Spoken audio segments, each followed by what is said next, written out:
జీవితంలో ఒక్కసారైనా చేయాల్సిన యాత్ర చార్ధామ్ లత గారి ఆధ్వర్యంలో సంప్రదించండి. నమస్తే, వెల్కమ్ టు సుమన్ టీవీ. నేను పద్మిని. ప్రస్తుతంతో పాటు ప్రముఖ ఆధ్యాత్మికవేత్త, వాస్తు జ్యోతిష పండితులు, జ్యోతిష రత్న బిరుదాంకితులు శ్రీమతి సూరంపూడి భానుకోటేశ్వరి గారు మనతో పాటు ఉన్నారు. మాట్లాడదాం. నమస్కారం అండి. జై శ్రీరామ్. శ్రీమాత్రే నమః. శ్రీ గురుభ్యో నమః. వినాయకుడికి సంబంధించి ఇరు పక్షాలలో వచ్చే చవితిని చాలా విశేషంగా మనం వినియోగించుకుంటూ ఉంటాం. కృష్ణపక్ష చవితి, ఈ సంవత్సరంలో వస్తున్నటువంటి మొదటి సంకష్టహర చతుర్థి, వికట సంకష్టహర చతుర్థి ఏప్రిల్ 5వ తారీఖున వస్తోంది.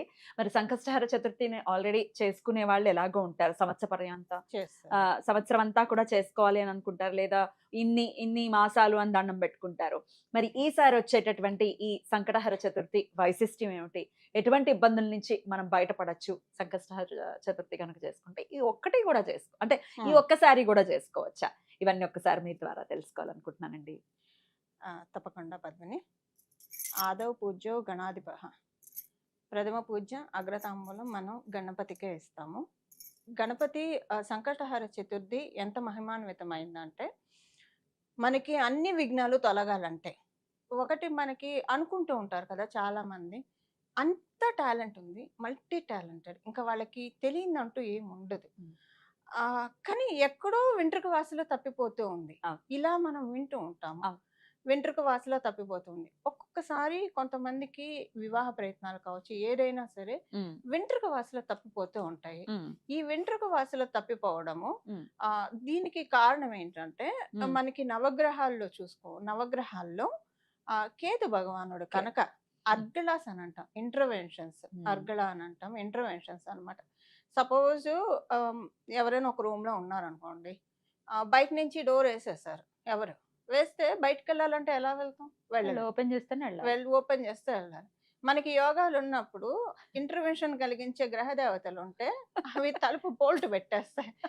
అంటే ఇది వరకు కాలంలో తలుపులు ఎలా ఉండేవంటే ఇలాగా ఉండేది, గొళ్ళ ఉండి మళ్ళీ ఇలా ఒకటి పెట్టేవాళ్ళు పొడుగ్గా. ఇది పాతకాలం ఇళ్లలో మనం ఇప్పటికే చూడొచ్చు.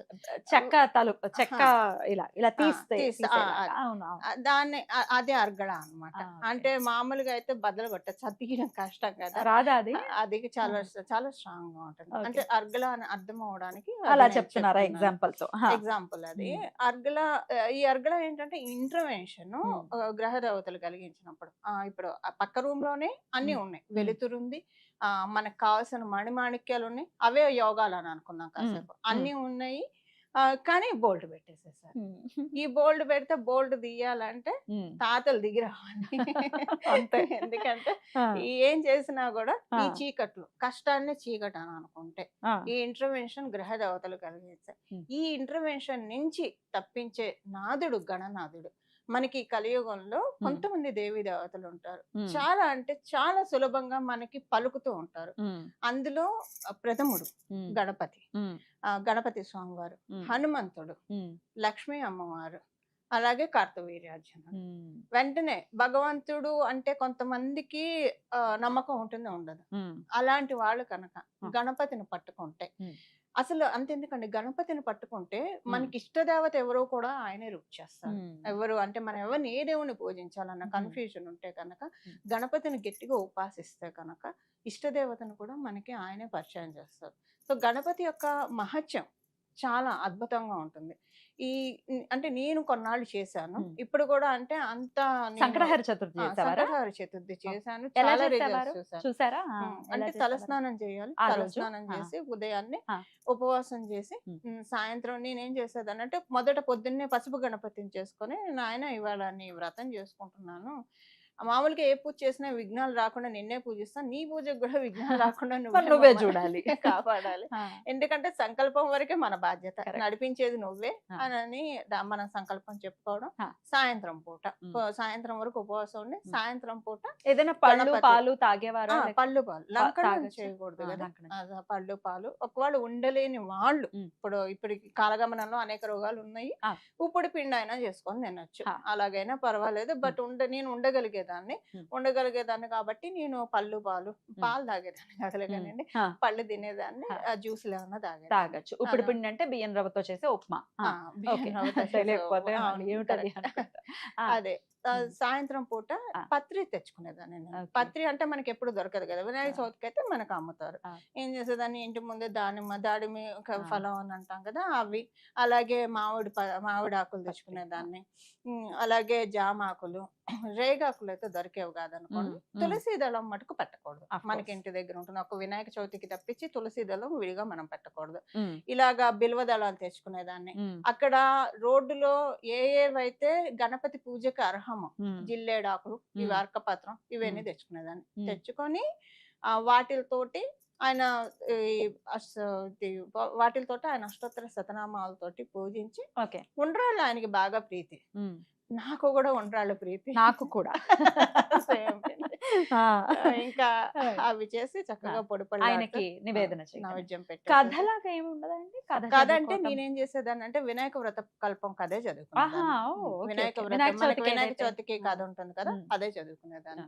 సేమ్ అదే ప్రొసీజర్ ఫాలో అవుతాను. అదే ప్రొసీజర్ ఫాలో అయ్యి గుళ్ళో కూడా మన పేరున అభిషేకం చేయించుకుంటే మంచిది. గుళ్ళో కట్టేసేసి ఇంకా చంద్రుడిని చూసి, కుదిరితే చంద్రుడికి అర్ఘ్యం ఇస్తే మంచిది. ఇప్పుడు మనం సూర్యుడికి ఎలా అయితే అర్ఘ్యం ఇస్తారో అలా చంద్రుడికి అర్ఘ్యం ఇచ్చి, తర్వాత అంటే ఇంకా తర్వాత అన్నం వండుకొని తినేవాళ్ళు వంట చేసుకొని తినొచ్చు. కాకపోతే నాకు అది ఇష్టం కాబట్టి నేను అది తిని ఉండేది. అంటే ఉండ్రాళ్ళే తినేసి ఇంకా ఆ రోజు నాకు అది సరిపోయేది, సఫిషియెంట్ గా అనిపించేది. భోజనం చేయాలనుకుంటే చంద్రదర్శనం చేసుకున్న తర్వాత చేయొచ్చు.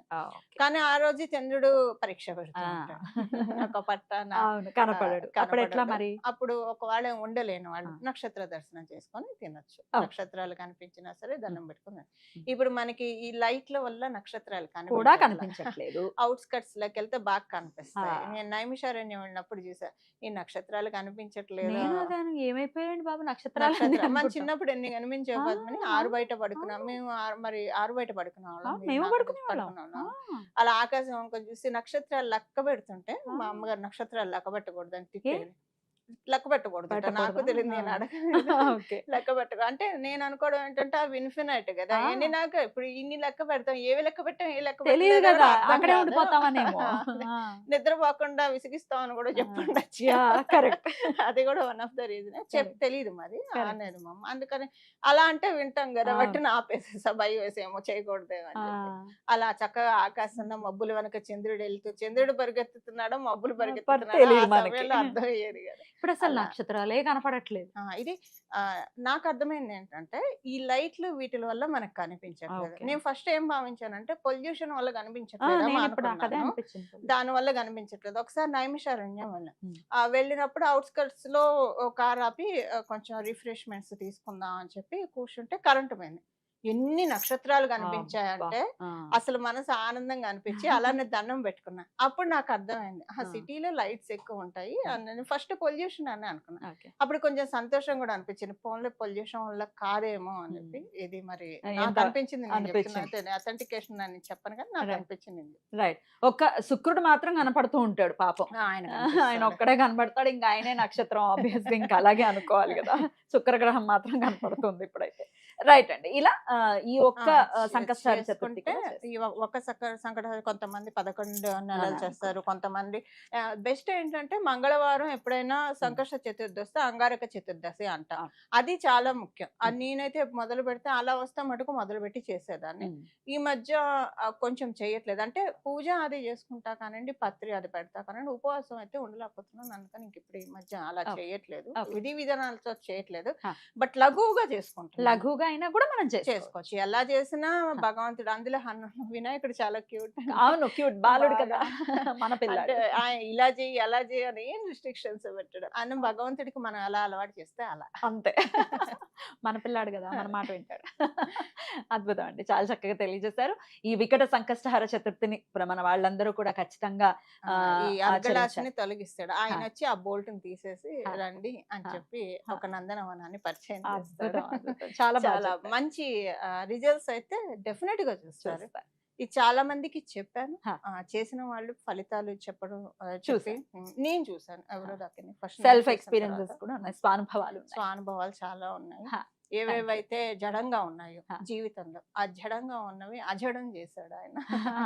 చేసి చాలా చాలా సంతోషం, చాలా చక్కగా వివరించారు. ప్రతి ఒక్కరు కూడా దీన్ని చేసుకోవాలనే సందర్భంగా మనవి చేస్తూ కృతజ్ఞతలండి. జై శ్రీరామ్. నమస్తే. మంగళం. నమో భగవతే వాసుదేవాయ. జై శ్రీరామ్.